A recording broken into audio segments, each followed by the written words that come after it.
নমস্কার বন্ধুরা, কল্যাণীর কিচেনে আপনাদের সবাইকে স্বাগত। আজকে আমি আপনাদের সঙ্গে শেয়ার করতে চলেছি ম্যাঙ্গো পুডিংয়ের রেসিপি। বন্ধুরা, এই ম্যাঙ্গো পুডিং বানানো ভীষণই সহজ আর বানাতে খুব বেশি উপকরণের দরকার হয় না। এখন তো পাকা আমের সিজন চলছে, তাই বন্ধুরা পুডিং খেতে ইচ্ছে হলে ঝটপট পাকা আম দিয়ে এইভাবে ম্যাঙ্গো পুডিং তৈরি করে ফেলুন। তাই বলছি বন্ধুরা, ভিডিওটা স্কিপ না করে পুরোটা একবার দেখে নিন। আর আমার চ্যানেলটিকে এখনও যারা সাবস্ক্রাইব করেননি, চ্যানেলটিকে সাবস্ক্রাইব করার জন্য অনুরোধ রইল। ম্যাঙ্গো পুডিং তৈরি করে নেওয়ার জন্য আমি এখানে নিয়েছি 4টে পাকা আম।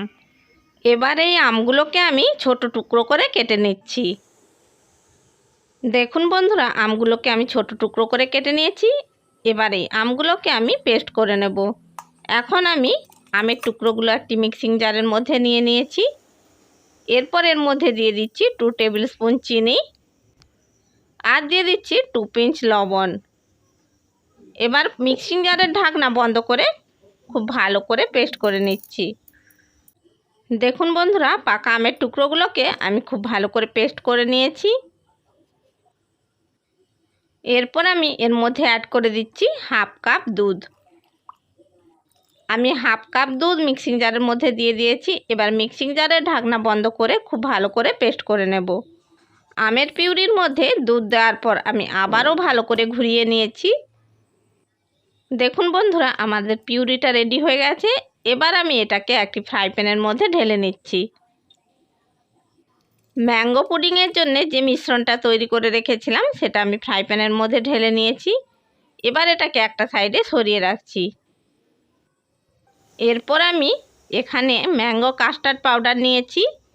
আপনারা ম্যাঙ্গো কাস্টার্ড পাউডারের পরিবর্তে কর্নফ্লাওয়ারও ব্যবহার করতে পারেন।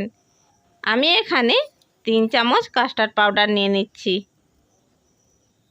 এবার এর মধ্যে পরিমাণ মতো দুধ দিয়ে কাস্টার্ড পাউডারটাকে খুব ভালো করে গুলে নিতে হবে। আমি একটি বাটির মধ্যে পরিমাণ মতো দুধ দিয়ে দিয়েছি। এবার কাস্টার্ড পাউডারটাকে খুব ভালো করে গুলে নিচ্ছি। খুব ভালো করে না গুলে নিলে দলা পাকিয়ে যাবে, তখন কিন্তু পুডিং ভালো হবে না।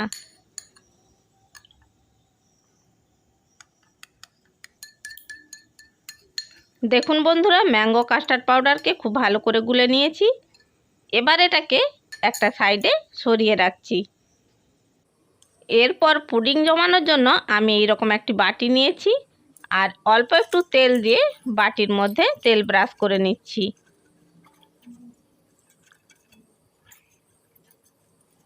বাটির মধ্যে খুব ভালো করে তেল ব্রাশ করে নিয়েছি। এবার এটাকে একটা সাইডে সরিয়ে রাখছি। এবার আমি পুডিং তৈরি করার জন্য ফ্রাই প্যানটা গ্যাসের উপর বসিয়ে দিয়েছি।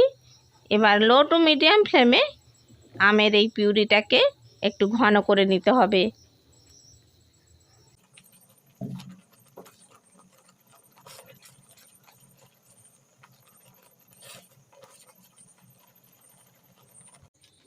দেখুন বন্ধুরা, আমের পিউরিটা আগের থেকে অনেকটা ঘন হয়ে গেছে। এবার আমি যে কাস্টার্ড পাউডারটা গুলে রেখেছিলাম সেটা এর মধ্যে দিয়ে দিচ্ছি। বন্ধুরা, কাস্টার্ড পাউডারটা দেওয়ার সাথে সাথেই কিন্তু খুব ভালো করে নেড়েচেড়ে নিতে হবে, না হলে কিন্তু দলা পাকিয়ে যেতে পারে।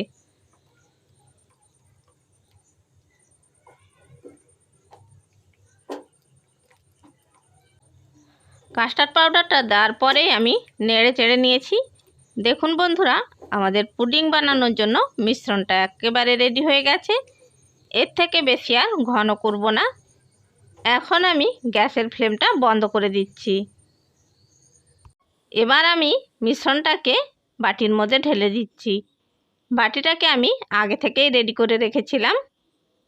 এখন আমি সমস্ত মিশ্রণটা বাটির মধ্যে নিয়ে নিচ্ছি।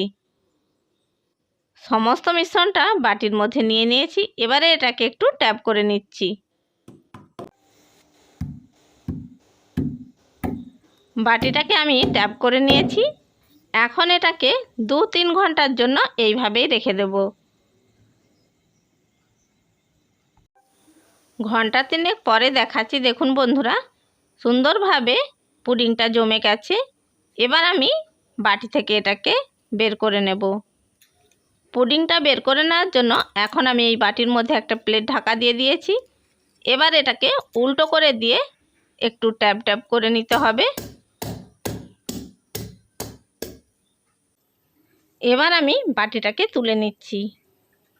দেখুন বন্ধুরা, আমাদের পুডিং কত সুন্দরভাবে জমে গেছে। এখন আমি পুডিংয়ের ওপরে দুটো আমের কুচি দিয়ে গার্নিশিং করে নিচ্ছি।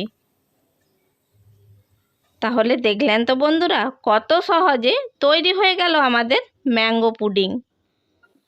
এরপর আমি একটি ছুরির সাহায্যে ম্যাঙ্গো পুডিংটাকে কেটে দেখাচ্ছি। দেখুন বন্ধুরা, পুডিংটা কত সুন্দর হয়েছে। আশা করি বন্ধুরা আমার এই ম্যাঙ্গো পুডিংয়ের রেসিপিটা আপনাদের ভালো লেগে থাকবে। রেসিপিটা ভালো লাগলে লাইক করবেন, শেয়ার করবেন আর কমেন্ট বক্সে আপনাদের মূল্যবান মতামত জানাবেন। আর এই রকম আরও নানা রকমের রেসিপি পাওয়ার জন্য আমার চ্যানেলটিকে সাবস্ক্রাইব করে বেল আইকনটি প্রেস করে দেবেন। তাহলে বন্ধুরা যখনই আমি ভিডিও ছাড়ব নোটিফিকেশানটা সবার আগে আপনার কাছে পৌঁছে যাবে। চ্যানেলে যদি নতুন বন্ধু হয়ে থাকেন চ্যানেলটিকে সাবস্ক্রাইব করার জন্য অনুরোধ রইল। ভালো থাকবেন, সুস্থ থাকবেন। ধন্যবাদ।